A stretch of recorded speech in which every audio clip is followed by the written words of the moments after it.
So only one verse for tonight, Surah Al-Baqarah, Surah number 2, chapter number 2 of the Quran, and the verse number 61, ayat number 61. And when you said, O Musa, we are not going to be tolerant or patient with one kind of food. So now what is happening? That Allah was giving them the food from the sky, the manna and salwa. Manna is a kind of a mushroom, which is a replacement for the staple food, like rice or bread. So they were given the manna, something like staple food, and salwa, the bird meat, cooked. Both food are cooked. The manna and salwa both are cooked and coming, and it is nutritious, delicious, perfect food coming from the sky. And water fountain, the 12 water flows from the mountain. So it's complete, and the shadow with the clouds. Everything was perfect. But again, in contentment, no contentment to Allah. What is Allah is giving the blessings? That's we learned the lesson. Be content with Allah, whatever Allah give.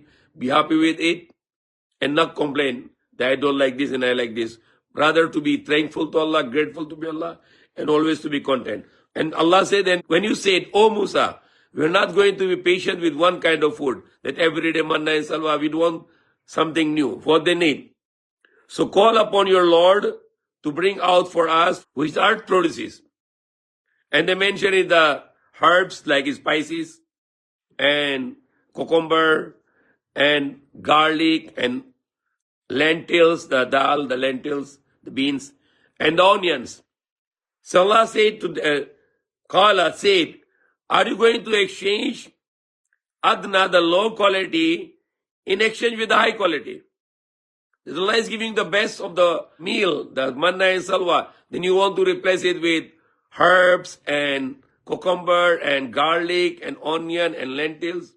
But Allah is giving you perfect food. But that's what they like it. They request it for those earthly produce things. So it was said, are you going to exchange with something inferior in exchange with something better, the higher quality? Go out in a city, then you will find what you are asking for. And it was put upon them the zillah, the dishonor, the humility, wal-maskana, and the poverty. And they were reminded, and they were returned to the punishment from Allah, from God, the anger from Allah, the punishment, the anger here mentioned, and of course, when God angered, then He sent the punishment. Like we can see the earthquakes and floods and typhoons. These are the kinds of punishments of God. And the poverty become a punishment. The war become the punishment from God.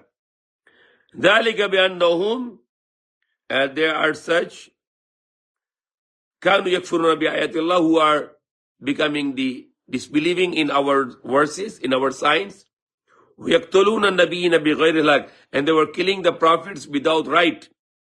ذَلِكَ بِمَا أَسَوْا and that is because they were disobedient to Allah. وَكَانُوا يَعْتَدُونَ and they were exceeding in the limits. So that's why Allah always punished them. We can see today how they are dealing with the people of Palestine. They are being murdering, starving, genocidal, and all these things. And there is a punishment came to them before. Allah will send again punishment because Allah is justice.